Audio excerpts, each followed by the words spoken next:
Good morning, friends, and happy Friday. We've survived another week, so give yourself a pat on the back for that one.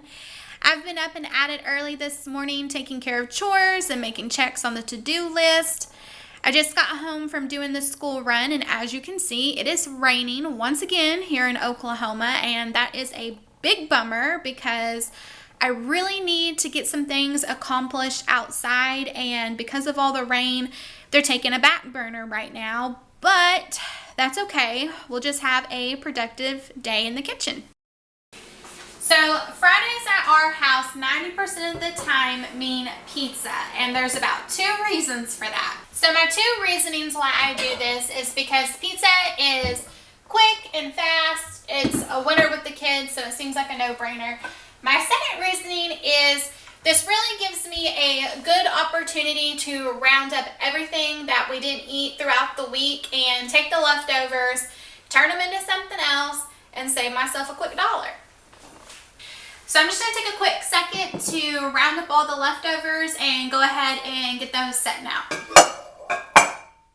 Alright, here's everything I have to work with. I've got a little bit of bacon, I've got some pulled barbecue pork, I have some hot breakfast sausage, some mozzarella cheese, half of a green bell pepper, half of an onion, and then I thought about making some pizza sauce, but I have just like a little bit of barbecue sauce left, so I think I'm going to go ahead and finish this off, and I think it'll go really good with the bottom of our pizza since we have the barbecue.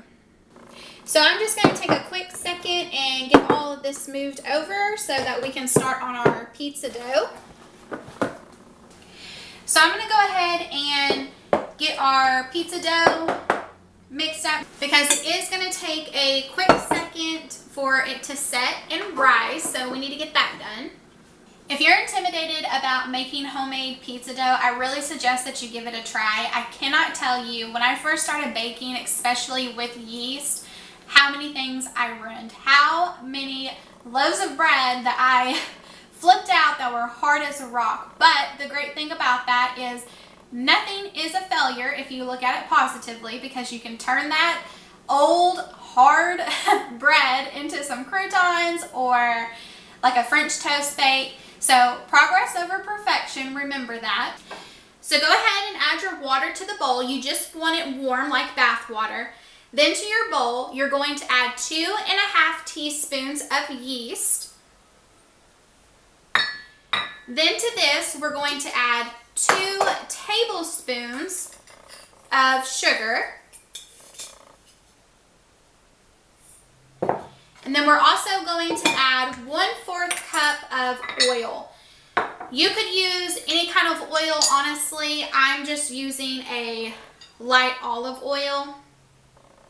But I think anything will do as long as it doesn't have a super overpowering taste. So once you get that in, you're going to go ahead and give this a stir. So we're just going to whisk this up, and then we're going to let this set so that our yeast can proof. So you know that your yeast is active and that it's ready to go when it starts foaming on the top. So I'm going to leave this for about 5 minutes, and then we'll come back and check on it. In the meantime, I'm going to take this time to unload my dishwasher. So I have a quick question for you guys. If you were dropped off on a deserted island and was told that you could only have one food for the rest of your life, what would you guys pick? I most definitely would pick pizza. I love it. I could live off of it, and I would probably have to stick with the classic pepperoni for good measure. So in the time that it took to unload the dishwasher, you can see that our yeast is active and it is ready to go. It is foamy all on the top. So as long as your bowl looks like this, you're good to go to the next step. Okay, so now we're going to move into the flour. I'm just using an all-purpose flour. We need 3 cups total, but I'm going to go ahead and just start with 1 cup because I like to add 1 cup, kind of mix it in, and then add them as we go along. I feel like I get a better dough that way, especially since I'm doing it by hand and not with like a KitchenAid mixer. So once again, I'm using a 1/2 cup measurement. My 1 cup was not where I thought it was, so here we are. So I'm going to go ahead and I'm just going to whisk in this 1 cup of flour to our water and yeast mixture.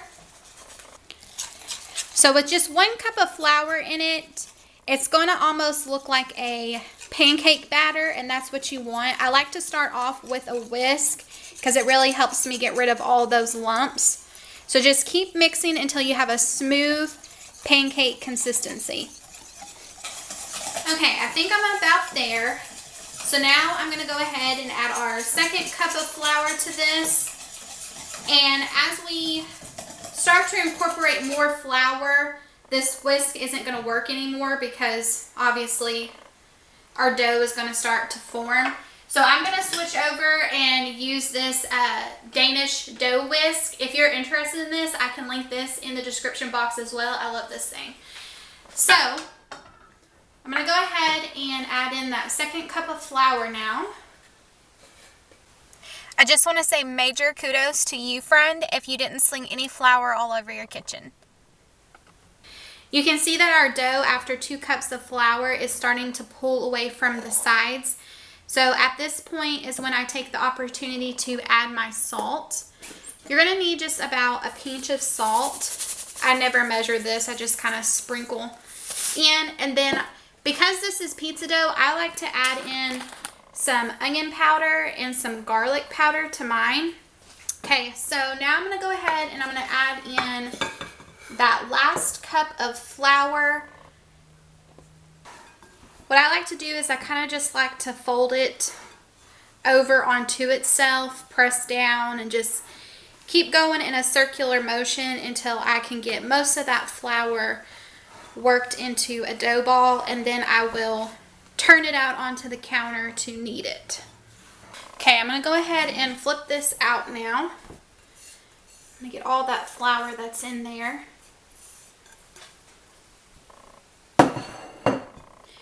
And then I'm just going to start kneading this. So you want to knead this for 5 to 10 minutes until the dough becomes smooth. It will be a little sticky at first, so don't worry, because the more that you work your dough, it will become less sticky. So all I'm going to do now is I'm going to put my dough right back in that same bowl, and I want to cover it with a little bit of oil so that it doesn't stick or dry out. So put a little bit on top, flip it over, put some on the bottom, and then I'm just going to cover this with a light kitchen towel and then set it in my oven with the light on so that it can proof and rise for about an hour, hour and a half.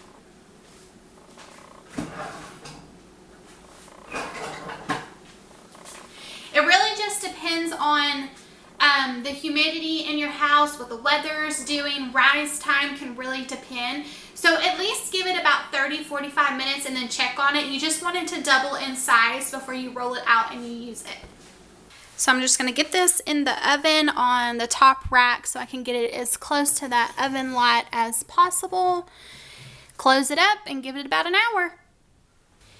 I'm going to take this opportunity while we wait to go ahead and cut up my peppers and my onions and have those ready to go.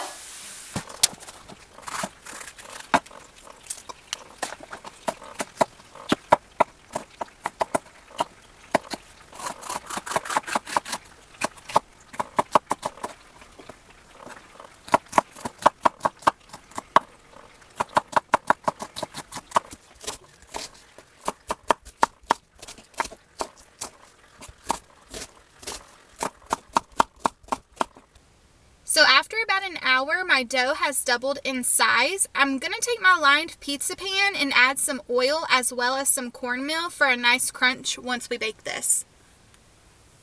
Next, I'm going to grab my rolling pin and flour my surface to roll this out as best as I can into a circle. This recipe makes 2 thin crust pizzas or 1 thicker crust pizza, so just keep that in mind when making your dough.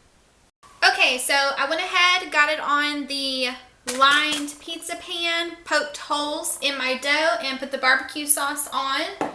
I think I'm going to start with the pulled pork on the bottom, and then work my way to breakfast sausage, top it with cheese and put the bacon bits, the onions, and the peppers on top. I think pizza crust is absolutely the perfect base for leftovers. You can really get creative with toppings and customize it to your liking. Although I'm not too sure about adding spaghetti. That would be a interesting pizza. Let me know if that is something that you would try. I definitely don't think I'll be making that one. So I'm going to go ahead and pop this in the refrigerator until I'm ready to cook it later tonight. You want to bake this at 400 until your crust is golden and your cheese is bubbling. Well, friends, we did it. We basically got it all done, and that is a check for me off of my to-do list. I'm really hoping that you got some inspiration today and that you'll get creative with the leftovers in your refrigerator. I'm going to link the Danish dough whisk, the reusable Ziploc bags, and the glass Tupperware set in the description box below. Also down there, you can find this pizza dough recipe, and I will type out this pizza recipe for you guys as well. I want to say thank you for taking time out of your day to spend time with me. I had a blast with you guys as always. And until next time, friend, I'll see you later. Bye.